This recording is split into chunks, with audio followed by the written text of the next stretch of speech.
తాకట్లో ఉన్న మీ బంగారాన్ని విడిపించి ఆ రోజు ఆన్లైన్ రేటుకి కొంటాం. Sharma gold company. నమస్కారం, సుమన్ టీవీకి స్వాగతం. నేను మానస.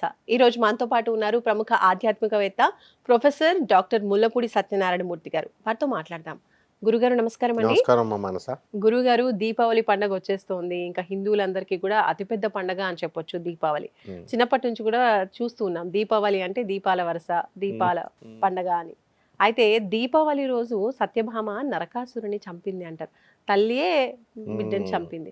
అసలు నరకాసురుణ్ణి సత్యభామ వధించడానికి గల కారణం ఏంటి? అసలు ఆ వృత్తాంతం ఏంటి? ఇప్పుడున్నటువంటి జనరేషన్స్ కి ఏ విధంగా మనం ఈ దీపావళి పండుగని ఎక్స్ప్లెయిన్ చేయొచ్చు? తప్పకుండా అమ్మా. దీపావళి అంటే నువ్వు చెప్పినట్టుగా దీపముల వరస బాగుంది. దీపాలే ఎందుకు వెలిగించాలి? దీపము అంటే వెలిగిస్తే ఏమొస్తుంది? కాంతి వస్తుంది. అప్పుడు దాకా ఉన్న చీకటి మాయమైపోయి మనకేమొస్తుంది? కాంతి వస్తుంది. అంటే ఇగ్నోరెన్స్. చీకటి అంటే ఏంటి? అజ్ఞానము. అజ్ఞానం పోయి ఏమో రావాలా? జ్ఞానం వస్తుంది. ఇప్పుడు దీపావళి ఎవరన్నా వెలిగిస్తున్నారమ్మా, నూనె అయిపోతుందని చెప్పి అందరూ కరెంటు లైట్లు వెలిగించేస్తున్నారు. చిన్న చిన్న దీపాలు వచ్చాయి కొత్తగా, వచ్చింది కదా. ఇప్పుడు అసలు ఎందుకు చెప్పారో తెలుసా? చక్కగా నువ్వుల నూనెతో దీపారాధన చేస్తే మహాలక్ష్మి తల్లి ఇంట్లోకి వస్తుందని. అంతేగాని కరెంటు దీపాలు పెడితే ఎవరికి రారు. Take it for granted. మొత్తం ఒక అధర్మణ వేద పండితుడిగా నేను చెప్తున్నాను, ఒక ప్రొఫెసర్గా.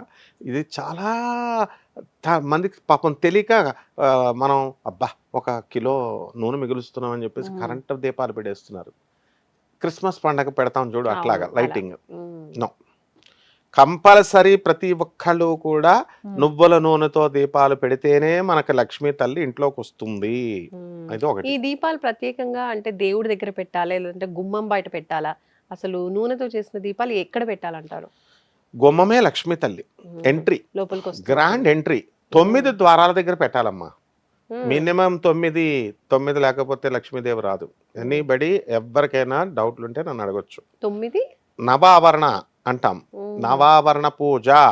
దేవి అంటేనే ఏమిటి అని అంటే, అమ్మవారు అంటేనే నవావరణ పూజ అని సింబాలిక్ రిప్రజెంటేషన్ గా చెప్తాం. బాలా త్రిపుర సుందరి అవని అండి నవావరణ పూజ. 9 ఎంట్రీస్, 9 కొండలు, 9 గుమ్మాలు ఉండకపోవచ్చు కదా గురువు. 9 గుమ్మాలంటే ఇప్పుడు 9 గుమ్మాలు ఎవరు అంత పొడుగ్గా కట్టరు కదా. గుమ్మం దగ్గర బయట వరండా దగ్గర మామూలుగా మిగతా చోట లోపల ఇవన్నీ ఉండేవి ఒకప్పుడు. సో అట్లీస్ట్ 9 గుమ్మాల దగ్గర ఎందుకు, మొత్తం వరండాలో పెట్టచ్చు కదా మనము. ఇప్పుడు 4-5 గుమ్మాలు గ్యారంటీగా ఉంటాయి కదమ్మా, ఒక బెడ్రూమ్ లో నుంచి దీనికి దానికి అలా. సో అలా మొత్తం మీద ఇంటి దగ్గర పిసనారితనం చేయకుండా, ప్రతి శాస్త్రంలో కూడా చెప్తుంది లోభత్వము చూపొద్దు అని చెప్తోంది. ఆ లోభత్వం చూపించకుండా మినిమం 1 లీటర్ నూనె వేస్తే ఏమవుద్దంట ఆ ఒక్కరోజు. ఒకటి నెంబర్ 1. నెక్స్ట్ ఈ రెండవది, ఇంతకుముందు మన చిన్నప్పుడు చక్కగా పటాసులు కాల్చేవారు. ఎప్పుడు తెలుసా? తెల్లవారుజాము 3 గంటల వరకు కాలుస్తూనే ఉండేవారు. నీ జనరేషన్ దగ్గరికి వచ్చేసరికి 9 గంటలకే కట్టేస్తున్నారు. ఇప్పుడు పరమ పిసనార్లు అయిపోయారు. ఇప్పుడు ఎవరు మందుగుండు సామానే కాల్చట్లేదు. 7 గంటలకే, జస్ట్ హాఫ్ అన్ అవర్, టుప్ అంటుంది, పావు గంటే కాల్చే వాళ్ళు ఉన్నారు. పోటీ పెట్టుకుని వాళ్ళు, అవతల వాళ్ళు హార్ట్ అటాక్ వాళ్ళు ఉన్నారా, యువతల వాళ్ళు ఇది ఉన్నారా చూసుకోరు, టపా టపా పేల్చేయడమే. అందువల్ల సౌండ్ పొల్యూషన్ ఉంటుంది. ఎందువలన దీపావళి రోజున మందుగుండు సామాను కాల్చమన్నారంటే సౌండ్ ఎనర్జీ. అది దీపాలు, పటాసులు కాల్చమనలేదు. దీపాలు వెలిగించమంటేనేమో కరెంటు స్తంభాలు వెలిగిస్తున్నారు, కరెంటుతో ఉన్న దీపాలు పెడుతున్నారు. ఇవేంటి పటాసులు? సౌండ్ ఎనర్జీ అంటే ఏంటి? లోపల మంత్ర జపం చేయమన్నారు దీపావళి రోజున. మనకి ఎవరైతే గురువులు ఇచ్చారో మన మంత్రాలు ఉంటాయి కదా, మన లేదా మహాలక్ష్మి మంత్రము, ఆ మంత్రాన్ని నువ్వు లోపల నువ్వు జపిస్తూ ఉంటే ఆ సౌండ్ ఎనర్జీ ఎక్స్ప్లోడ్ అవుతుంది. ఎక్స్ప్లోడ్ అయ్యి పేలి అక్కడ ఉన్నటువంటి గ్రంథులకి, సెల్స్ కి, అన్నిటికి వ్యాపించి ప్రతి సెల్ జాగృతం అవుతుంది, యాక్టివేట్ అవుతుంది. This is called cell activation in modern science. ఇది మానేసి పటాసులు వెలిగించడం, హార్ట్ అటాక్ వాళ్ళు టైప్ ఏమని పోతున్నారు. ఇది చేయకూడదమ్మా. అందుకనే గవర్నమెంట్ కూడా చాలా స్ట్రిక్ట్ గా ఉంది. ఏంటంటే పోలీస్ పర్మిషన్స్ ఏంటి బయట ఇవన్నీ తీసుకునేటప్పుడు అందుకే అడుగుతారు. ఇకపోతే మన సత్యభామ దగ్గరకు వచ్చేద్దాం. మన సత్యభామ ఎవరు? మన తల్లి భూమాత. మనము భూమిని, మనం తల్లిని గుండెల మీద తన్ని పెరిగిన వాళ్ళం. మనం చిన్నప్పుడు ఆడుకుంటాం కదా, తండ్రి గుండెల మీద పెరుగుతాం. అది చిన్నప్పుడు ముచ్చట అంటారు, పెద్దయిన తర్వాత తంతే అది విశ్వాస ఘాతకత్వం అంటారు. తల్లి పాలను తాగి తల్లిని రొమ్మునే గుద్దేటటువంటి ఈ నవ సమాజం కోసం వాళ్ళకో చెప్పేటటువంటి లెసన్ చెప్పడం కోసమే సత్యభామ నరకాసుర వధ సంఘటన అన్నమాట. అంటే ఏం చేశాడు, భూమాత కొడుకు పిల్లల్ని బాగా చదువుకుంటారా, బాగా ఏదో చేసుకోండిరా అంటారు, నీతిగా ధర్మంగా బతకండిరా అంటారు.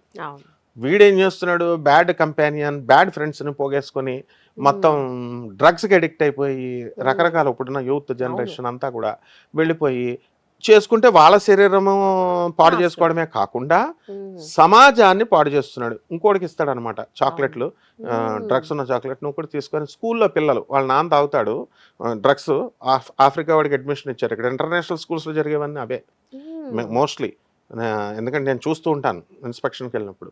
ఈ వాడు ఎవడరా నీకు ఎవడిచ్చాడరా అంటే మా డాడీ సౌత్ ఆఫ్రికా నుంచో నైజీరియా నుంచో వచ్చారు ట్రాన్స్ఫర్, ఒక ఇంటర్నేషనల్ స్కూల్లో చేరారు. వాడు ఏం చేస్తాడు, ఫ్రెండ్స్కి ఇచ్చినట్టు వీడికేం తెలిసేది డ్రగ్స్ అని ఆ పిల్లడికే తెలియదు, వాడు తెచ్చి ఇంకో 2 ఇస్తాడు వీడికి ఫ్రెండ్కి, వీడు అలవాటు వాడు అలవాటు. ఈ విధంగా సమాజం అనేటటువంటిది పాడైపోయినప్పుడు ప్రవర్తన మార్చుకోమని తల్లి చెప్పుద్ది, తండ్రి చెప్తాడు, వినరు వీళ్ళు. అదే నరకాసురుడు అంటే. అది వినకపోవడం వల్ల ఏమవుతుంది, తీసేస్తాడు. బికాస్ ఇంక ఎంత చెప్పినా అంటే మనలో ఏముంది అండి ఇదంతా అంటే రాక్షసుల సమూహం లాగా చెప్తున్నారు వీళ్ళు పురాణ కథల కింద. మళ్ళీ ఏమంటారు, వీళ్ళే పురాణ కథలు అంటారు, అవన్నీ పురాణ కథలండి జరిగినాయా, ఏవో బా పురాణాలు చెప్పారు అంటారు. కాదు, రియల్ స్టోరీ. ఎలాగంటే సత్యభామ శ్రీకృష్ణ పరమాత్మ యుద్ధం చేసినప్పుడు మొత్తం వేలాది రాక్షసులే చచ్చిపోవడమే కాదు, రావణ కుంభకర్ణ ఇలాంటి వర్ణనలతో అంత సాహసంతో అంత బలంతో ఉన్న రాక్షసులు వస్తే అందరినీ వధించింది. అంటే మనలో అసూయ, కామము, క్రోధము, లోభము, మోహము, మదము, మాత్సర్యము ప్రతి వ్యక్తిలోనూ ఉంటాయి ఎంతో కొంత రేంజ్లో. అంటే ఒక్కొక్కడు ఒక్కొక్క రాక్షసుడు. మనం ఇలా మనం పాపులేషన్ ఎంత ఉందో అంతమంది రాక్షసులు, అదే రాక్షస సైన్యం. సత్యభామ శ్రీమన్నారాయణమూర్తి జ్ఞానమూర్తి ఆయన. సత్యభామ అంటే మన తల్లి మన ఓన్ తల్లిదండ్రులే లక్ష్మీనారాయణులు. వీళ్ళు ఏం చేస్తున్నారంటే మనలో ఉన్న లస్ట్, ఒరే తగ్గించుకోరా నాయన, నీ కోపం తగ్గించుకోరా అని మనం చిన్నప్పుడు తల్లిదండ్రులు చెప్తారు, పెద్దప్పుడు కర్రలతో కొడతారు. ఇదే దీపావళికి సంఘటనమ్మ. అంతేగాని ఇదేదో పురాణ కాదా, ఇది జరిగిందా లేదా, మళ్ళీ దాని మీద డిబేట్లు ఇవన్నీ అవసరం లేదు. సో ఈ దీపాలు అనేటటువంటిది ఎందుకు వెలిగించమంటామంటే దీపాలు వెలిగించడం వల్ల మనకి అజ్ఞానం పోతుంది. జ్ఞానం ఒక్కసారి వస్తే ఈ చీకటి ఎలాగైతే పోతుందో అది గురువు ఇవ్వగలుగుతాడు. అందువల్లనే శ్రీకృష్ణ పరమాత్మ కృష్ణం వందే జగద్గురం కాబట్టి ఈ పండగకి కృష్ణుడు సత్యభామ ఉదంతాన్ని లింక్ పెట్టారు. నెక్స్ట్ దీపావళి రోజున మనం అందరం ఏం చేయాలి, తెల్లవారుజామున నిద్రలేవాలి, స్నానం చేసేయాలి, శుభ్ర వస్త్రాలు కొత్త వస్త్రాలు ధరిస్తాం. ఈ రోజును కూడా మనము శ్రీకృష్ణుడిని, మనము సత్యభామని, రుక్మిణి ఎవరో ఒకరిని పూజ చేయాలి. ముఖ్యంగా సత్యభామ రుక్మిణి సమేత వేణుగోపాల స్వామిని పూజ చేయాలి కంపల్సరీ. తులసిని తీసుకొచ్చి శ్రీకృష్ణ స్వామి వారికి మాల వేయడం కానీ పాదాల దగ్గర కానీ పెట్టడం చేయాలి. ఆ తర్వాత దీపావళి కంపల్సరీ నువ్వుల దీపం ఇందాక మీరు అడిగినట్టుగా ఆ బయట గడపల దగ్గరే కాదు ఇప్పుడు పూజా మందిరంలో వెలిగించాలి. ఆ తర్వాత వెలిగించిన తర్వాత సింపుల్, ఇది ఏ పూజ అయినా సరే ఏంటి, కుంకుమార్చన చేయాలి. కుంకుమార్చన షోడశోపచార పూజ, అష్టోత్తర శతనామాలతో అమ్మవారిది, స్వామివారిది, కృష్ణుడిది, ఆ లక్ష్మీ తల్లిది చేసి ఆ రోజున తలంట స్నానం మనం చేసినప్పుడు ఏం చేస్తామంటే దీపావళి రోజున కర్ణాటకలో ఇంత నువ్వులు నెత్తి మీద పెడతారు.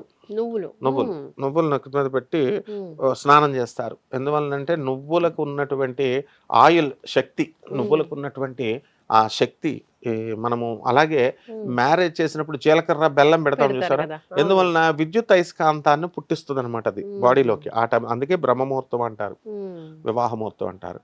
సో అలాగే నువ్వులకు ఆ శక్తి ఉంటుంది శనీశ్వరుడు. సో దానికి ఆ స్నానాలు చేస్తారు. తర్వాత నైవేద్యాలన్నీ కూడా ఆ సీజన్లో దొరికేటటువంటి చామంతి, పూమంతి, నందివర్ధన పుష్పాలన్నీ పెట్టాలి, పళ్ళు పెట్టాలి, కదలి ఫలాలు ఇవన్నీ కూడా. అంటే ఈ పండుగలన్నీ ఎందుకు నైవేద్యాలు పెడతారు అంటే ఆ సీజన్లో అవి తినాలి కంపల్సరీ. తినకపోతే కనుక బాడీ వీక్ అవుతుంది. కాబట్టి అలాంటి ఆహారాలనే నైవేద్యంగా పెట్టాలి. ఎగ్జాక్ట్లీ. అలా లేకపోతే ఇప్పుడు నేను యంగ్ గా ఉన్నాను, ఐఎమ్ వెరీ పవర్ఫుల్ ఎనర్జెటిక్ అంటాం, చిన్నప్పుడు. ఉమ్, తర్వాత ఏమవుతుంది, అమ్మో నొప్పులు వస్తున్నాయి, జాయింట్లు ఊడిపోయినాయి, బోన్స్ కాల్షియం అవును. డెఫిషియన్సీ వస్తుంది. ఉమ్, మరి మనం మామూలుగా చెప్తే తినం కదా, అందుకే నైవేద్యం పెట్టమన్నారు, పాయసం పెట్టమన్నారు, దద్దోజనం పెట్టమన్నారు, అలాగే వడలు పెట్టండిరా నాయన అంటే మనం అట్లీస్ట్ తిని కొంతమంది దేవాలయాలు ఈ పూజలు అని ఎందుకు పెట్టారు తెలుసా అమ్మా, పేదవాళ్ళు ఉంటారు పాపం, ఆ వాళ్ళకి పంచుతాం పేదవాళ్ళకి కదా, పంచాలి, వాళ్ళకు ప్రసాదంగా. ఉండదు. ఉమ్, ఈ అందువల్లనే నీకు గుమ్మడికాయని నరదృష్టి అని ఇలాగ మనం ఇచ్చేస్తాం కదా, అవును. గుమ్మడికాయని కొబ్బరికాయని పగలగొట్టేసిన తర్వాత ఉమ్, దిష్టి అనేది ఎలా కనిపెట్టారంటే, పగలగొట్టేస్తాం, అదొకటి ఇదొకటి పడేస్తాం కదా, పడేస్తే అవి ఏరుకొని పాపం ఆ పేదవాళ్ళు తినేవారు, అందుకోసం ఇది సృష్టించబడింది, గుమ్మడికాయ అయినా ఇదైనా. అలా దీపావళిలో చక్కగా మనము ఈ యొక్క నైవేద్యాలు ఇవన్నీ కూడా మనము తిని, పేదవాళ్ళు తినలేరు కాబట్టి, వాళ్ళు కొనుక్కోలేరు కాబట్టి వాళ్ళకి వాళ్ళకి పంచడం. పెట్టాలి. ఉమ్, ఇది ఈ రకంగా దీపావళి కక్కుర్తి పడి ఉమ్, మందుగుండు సామాను కాల్చడంలో పోటీలు ఈ కాకుండా పడకుండా. సౌండ్ ఎనర్జీ మంత్ర జపం బాగా చేయండి. ఉమ్, అలాగే దీపము లక్ష్మీదేవికి కంపల్సరీ నువ్వుల నూనెతో చేసి తీరాల్సిందే. కరెంటు లేపాలతో కనుక చేసినట్లయితే 0.0001% ఫలితము ఫలితం కూడా ఉంది. దీపావళి ఫలితం వీళ్ళకి దొరకదు దొరకదు దొరకదు. ధన్యవాదాలు గురుగారు, నమస్కారం. ధన్యవాదాలమ్మా. చూసారు కదండి, దీపావళి రోజు ప్రత్యేకంగా ఇప్పుడు కొత్తగా ట్రెండ్ అవుతున్నాయి కాబట్టి అలా కాకుండా చక్కగా పాత పద్ధతిలోనే నువ్వుల నూనెతో దీపారాధన చేసుకోవడం, అమ్మవారిని ఎక్కువగా ఆరాధన చేసుకుంటూ మంత్ర సాధన చేయటం వల్ల, అలాగే దాన ధర్మాలు చేయటం వల్ల కూడా చాలా మంచి జరుగుతుంది. ముఖ్యంగా దీపావళి పండుగ చేసుకునే విధానం ఇది అని గురుగారు మనకు తెలియజేస్తున్నారు. అందరికీ కూడా దీపావళి పండుగ శుభాకాంక్షలు. నమస్కారం.